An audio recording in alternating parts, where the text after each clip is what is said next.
कल हम भू धातु में विचार कर रहे थे, तो भू धातु विधात्री तक हमारा साधन हो गया है।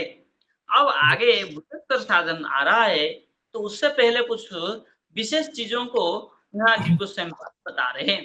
तो क्या कह रहे हैं? प्रादय उपेंद्र संज्ञा, जो प्रादि है प्र परा उपाधि, तो क्या है? उपेंद्र संज्ञा, इसको उपेंद्र कहा जाता है। तो जैसे अन्य व्याकरण में उपसर्ग कह के इसको कहा जाता है, तो हमारे यहाँ उपेंद्र कहा है। और ये धातु जोगे, धातु में योग होता है। धातु तेज प्राक, धातु योग से जो धातु में जो है, धातु के पूर्व में ये जुड़ता है। जैसे भवती, भवती में कैसे होगा? जब उपेंद्र जुड़ जाएगा तो प्रभवती, प्रभवतः, प्रभवंती। तो धातु योग में कई धातु का अर्थ बदल जाता है। ये जो उपेंद्र योग होने से धातु का अर्थ बदल जाता है। भवती मतलब होना, और प्रभवती होना, प्रभवती मतलब बहना अर्थ में बदल जाता है जी। और ऐसे ही क्या है? प्र परा अप सम अनु अव नीर दूर अभि वी अधि सु उत अति नी प्रति परि अपि उप आंग, ये 20 जो है उपसर्ग कहा गया है। तो प्र कारिका में कहा है प्र पराप शमनव निर्दुरभि यदि सुदतिनी प्रतिपर्यपयः उपांग इति विंशतिरेष सखे उपसर्ग विधि कथित कबीना। हमारे यहाँ ऐसे 20 करके यहाँ कहा है। ये सुपद्म व्याकरणकार भी और कातंत्र पंजीकृत कोई व्याकरणकार हुए इन लोगों के मत में है, किंतु पाणिनि के मत में 22 है। जैसे हमारे यहाँ क्या कहा है? प्र परा अप सम अनु अव नीर और दूर, तो वहां और दो जुड़ जाता है, नीर दूर, निस और दुस, ऐसा करके उनके वहां 22 माना गया है। बाकी सब तो समान है। कौन से दो जुड़ जाते हैं? निस और दुस। दुस। हाँ, रूप तो नीर और दूर, निस और दुस दोनों का एक बन जाता है, क्योंकि सर और आमयो विष्णु सर्ग विष्णु हो जानते हैं। स और दोनों का ही विष्णु सर्ग होता है। चाहे नीर हो, चाहे दूर हो, चाहे निस हो, चाहे दुस हो, सबका र और स का होता है। तो यहाँ नीर और दूर कर दिए, निस और दुस को छोड़ दिए। दो एक्स्ट्रा कहने की आवश्यकता क्या है, जब वो एक ही होता है। अर्थ भी एक ही होता है नीर और निस का, इसलिए नहीं दिया है। किंतु वहां 22 करके संख्या दिया गया है, जो कि नेट की पर यूजीसी नेट की पेपर में आता है कि उपसर्ग कितना है। तो उसमें 20, 22, 21, 24 ऐसे करके लिख के आता है 4 ऑप्शन। अब उसमें आप हरनावत व्याकरण के अनुसार टिक लगा देंगे 20, तब गलत हो जाएगा, क्योंकि वहां 22 की गिनती की गई है। ये ठीक है जी। अब आगे कह रहे पूर्वोक्त निमित्तत्वे सत्येव सत्वनत्वे, बोले पूर्वोक्त निमित्तत्वे, बोले पूर्वोक्त जो निमित्त है, जैसे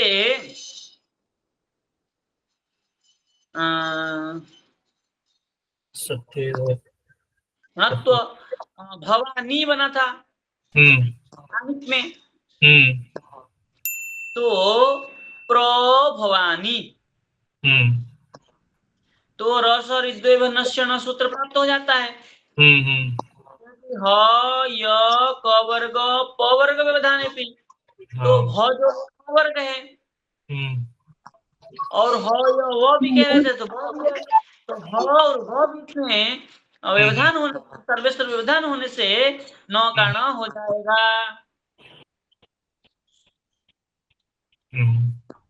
तो क्या कह रहे हैं? बोले पूर्वोक्त निमित्तत्व, पूर्वोक्त निमित्त मिला हमको र,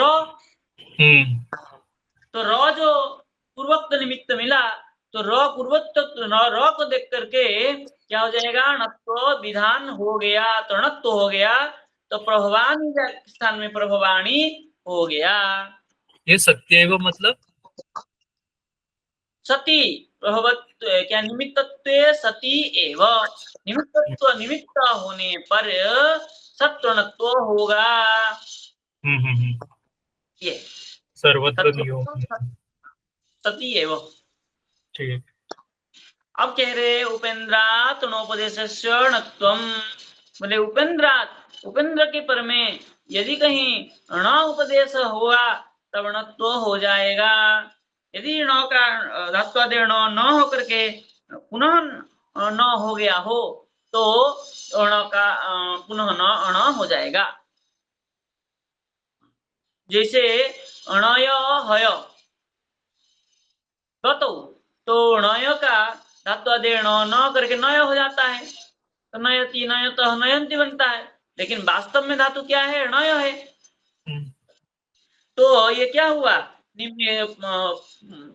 उपेंद्र को पा करके पुनः णत्व हो जाएगा। ये आगे पता चलेगा क्या? नहीं नहीं, वो हेतु यही कह रहे, जैसे नयति है, हाँ। तो नयति जो होता है एक सूत्र आगे आने वाला है, धात्वादेय ण न। अच्छा। तो नय गतो धातु था, तो नय का धात्वादेय ण न को सूत्र लग करके न का न हो गया जी। तो न का न हो गया, तो नयति नयतः नयन्ति बना। जैसे भवति भवतः भवन्ति बनता है, ऐसे नयति नयतः नयन्ति बनता है। लेकिन वास्तव में तो जो न दिख रहा है वे न था पहले। हाँ। तो अभी क्या करेंगे हम, प्रणयति, तो क्या हो जाएगा, पुनः न हो जाएगा, प्रणयति। अच्छा। जो अच्छा, ये पूर्व निमित्त मिल गया इसलिए। प्रणयन शब्द जो है ना, हाँ। प्रणयन जो है नयगत धातु से होता है, अच्छा। तो न का पुनः न हो जाता है उपेंद्र विधि को प्राप्त देख करके। हाँ, मतलब ये भी फिर ये ऊपर वाला सूत्र भी ना, पूर्वोक्त निमित्त सत्वे। उसी को ही है, उसी का हाँ, ही है, समझा उसी का ही है समझा। सब। अब कह रहे हिनु मीना निपांच, बोले हिनु और मीना इन धातु और निप इन धातुओं में भी हो जाता है। हिनु में जो न है न हो जाएगा प्रहिणु, और मीना में जो न है न का न हो जाएगा प्रमीणा, और निप में भी जो नी का न हो जाएगा प्रणीप, प्रणिपात शब्द जो होता है ना, ये निप से होता है। अच्छा। जी, तो यहाँ भी हो जाएगा, ठीक है ना। जी। अब कह रहे निस निस निंदाम्बा, बोले निस धातु निक्ष धातु निंदार्थ में हो तो विकल्प में होगा, एक बार होगा एक बार नहीं होगा। तो प्रणिंस और प्रणिस ऐसे होगा, प्रणिंस प्रणिक्ष ऐसे होगा। निंदार्थ में, निंदार्थ नहीं हो तो नहीं होगा। तभी वैसा ही रहेगा, प्रणीश और प्रणीश। हाँ, अब क्या कह रहे, बोले निस धातु में यदि कृति मतलब कृदंत में हो तो किसी किसी का मत है, बोले निस आदि धातुओं में कृदंत होने पर होता है और वाक्यार्थ प्रकरण में नहीं होता है, ऐसा इत्तेक मतलब किसी किसी के मत है। ठीक है, ये निस आदि धातु मतलब कौन से है? ये नीस निंक्स ये दोनों है ना, हाँ। इन धातुओं में कोई किसी किसी के मत है कि इस अच्छा। धातु में नहीं होगा तो कृदंत साधन में होगा, धातु साधन में नहीं होगा, ऐसा किसी किसी का मत है। लेकिन हमारे यहाँ तो धातु में भी होगा प्रयोग। जी।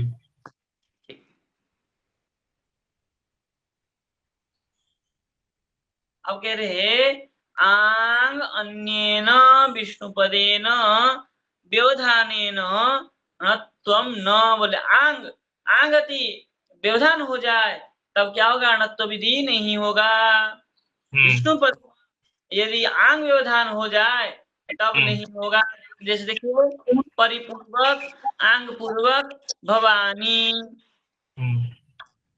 तो क्या हो गया, यहाँ नौ का ण नहीं हुआ। पर्यववाणी होना था, नहीं हुआ, पर्यववाणी हो गया, रह गया। ठीक है,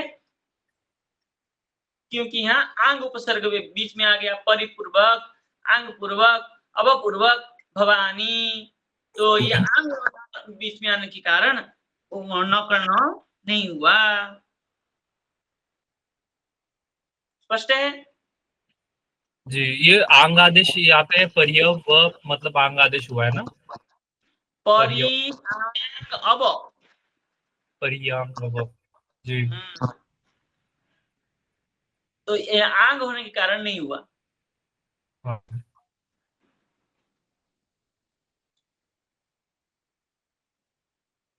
चलिए, क्या कह रहे हैं, बक्ष्यमाण त्रिदादौ च आंग अन्येन विष्णुपदेन, आंग भिन्न यदि कोई विष्णु पद हो तब व्यवधान होने पर न तो नहीं होगा, यदि आंग होता तो हो जाता।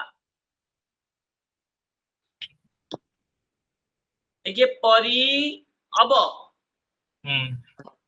तो परी के पूर्व में अब आया, आंग भिन्न व्यवधान आ गया ना। केवल आंग आने पर होगा, आंग अन्य यदि कोई व्यवधान आ जाए णत्व तो नहीं होगा, उल्टा है। हाँ, अन्य आंग तो नत्व नहीं होगा। आंग भिन्न कोई व्यवधान आने पर नहीं होगा, आंग आने पर तो हो जाएगा। मतलब अब कह ऊपर रहे ऊपर जो कहा है कि अंगान्य न विष्णु पदे व्यवधान है न नत्व, आंग के अलावा कोई होगा तो नहीं होगा, और हाँ, आंग जब आएगा तब होगा। हो जाएगा। जी जी। चलो, अब कह रहे हैं बक्ष्यमाण कृदादौ च, बोले कृत आदि, कृदंत प्रकरण आदि, कृत प्रत्यय आदि होने पर बक्ष्यमाण, बक्ष्यमाण शब्दों में जो कहा गया है वो सब क्या होने पर क्या हो जाएगा, णत्व हो जाएगा। देखिए, प्रापय, प्रापयानम, जी। प्रपूर्वक अपयानम, प्रपूर्वक अपपूर्वक यानम, तो यानत तो प्राप्त था, प्र है, र है, जी। किंतु क्या हो गया, यहाँ पर आंग भिन्न उपसर्ग आ गया बीच में, अच्छा। इसलिए णत्व नहीं हुआ। कह रहा है आंगा, तो बोले आंग होने पर हो जाएगा, परिपूर्वक, आंग पूर्वक भवानी, पर्या भवानी हो गया। जी। ठीक है, अब कह रहे हैं बमादस्ते तू अच्युता देरेव नान्यस्य, बोले बम आदि हो तो अच्युतादि में, बमादय ते तू अच्युतादय, अच्युतादेह एव, बोले अच्युतादि में ही होगा, न अन्यस्य, अन्य में नहीं होगा बम का। बम यदि व्यवधान में हो, जैसे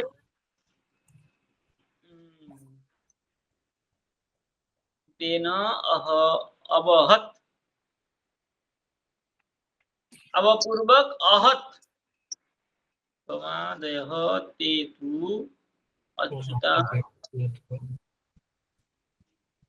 यहाँ कोई उपसर्ग मतलब उसका नहीं बताया है, केवल कह दिया है ते आदि, ते त के पर में होने पर अच्युता दे रहे हो, अन्य से अच्युता आदि का होगा, अन्य का नहीं हुआ। अवहत दिया है ना, ये अवहत तो आपका वहां का है, भूतेश का है, तो क्या भूतेश्वर का है,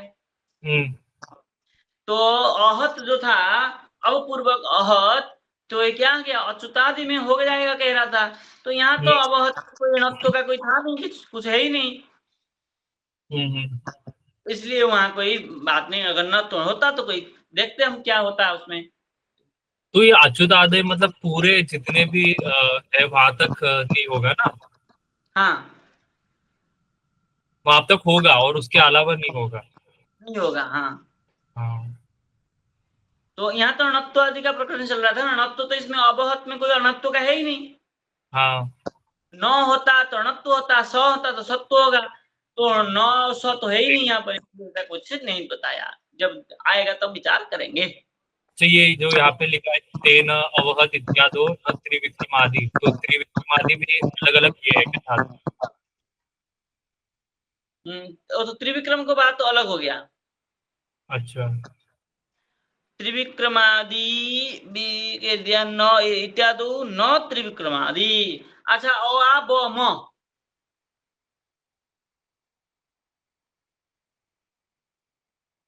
अ का आ हो जाता है, व म होने पर त्रिविक्रम होता है ना, अ का आ। हाँ हाँ, अब सूत्र है वो। हाँ, तो ये जो अब में जो वो आया, उसके बाद में अ मिला हमको, तो अ का आ हो जाए, बोले नहीं होगा, ऐसे नहीं होगा। मतलब समझा नहीं। अब सूत्र हमारा कह रहा था अ आ ब मो, जी अ का आ हो जाएगा, ब और म परे रहते। जी। तो ये अब जो है उपसर्ग है, हम्म। तो अ के पर में व है, जी। तो अ का आ हो जाए, व परे रहते। होना चाहिए कि नहीं होना चाहिए? होना चाहिए। तो यहाँ ऐसे थोड़ी होगा। बोले अवहत जो अहत है हुआ, अब पूर्वक अहत, तो यहाँ पर अ के पर में जो व है, वो तो अच्युतादि का ब म का विचार है। वो ऐसे हर किसी ब म का विचार नहीं है। अच्छा अच्छा अच्छा, समझा। हाँ मतलब अब अच्युत आदि जो है उसमें आ जाएगा उपसर्ग हाँ, ये। मीप बस मस जो प्रत्यय हाँ। अच्युतादि का जो प्रत्यय ब म है, उस प्रत्ययों को देख करके अ का आ होगा, ब म पर रहते। ऐसे हर जगह थोड़ी होगा। समझा समझा, हाँ। ये कहने का तात्पर्य है। जी। ठीक, तो कह रहे हैं अब तो आगे आपको, अब चलते हैं भूतेश्वर में। हम्म। तो भूतेश्वर में क्या है? धातु है भू, प्रत्यय है दीप। दीप। दीप में सर्वत्र परामयित। जी। दीप शिपो रिरामश्च। हम्म। केवल बच गया द। जी। तो भू द हम्म।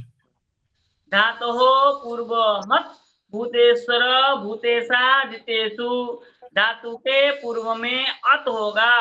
भूतेश्वर भूतेश अजित परे रहते। तो यहाँ दीप का जो द है भूतेश्वर है। हम्म। भूतेश्वर पर में होने के कारण धातु के पूर्व में अत होगा। हम्म। क्या है? अंत विष्णु ने इत करके तो चला जाएगा, बचेगा अ। हम्म। तो अ भू द, हम्म। सब कृष्ण धातु के कर्तरी स्वभावित आराम शेष अ भू अ द। हम्म। अब सूत्र लग जाएगा धातु से गोविंद प्रत्यय ओ अब अभव अ द। विष्णुदास से हरिकमलंबा विरामे, तो हो जाएगा द का, तो अभवत हो जाएगा। इति क्रियापदम सिद्धम। हम्म। समझ गए? जी जी। अब आया दीप्तम। हम्म। तम में वही हो जाएगा, धातो पूर्वमत भूतेश्वर भूतेषु अभूतम।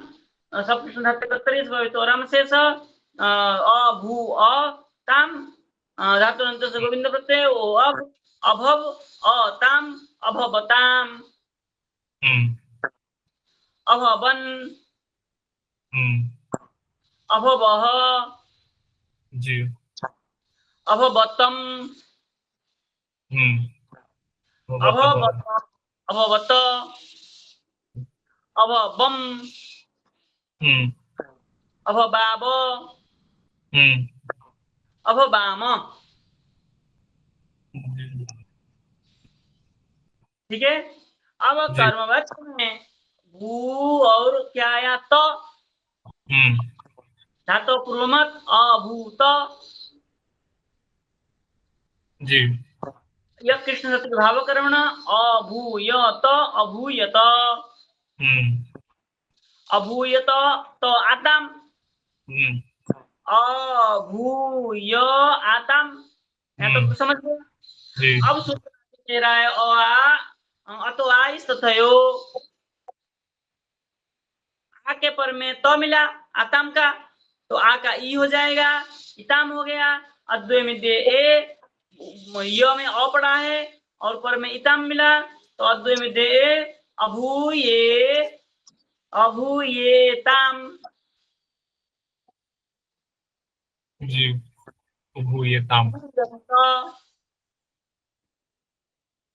अभूयथाः अभूयेथाम अभूयध्वम अभूये अद्वय में दे अभूये और ई क्या बही अभूया बही अभूया मही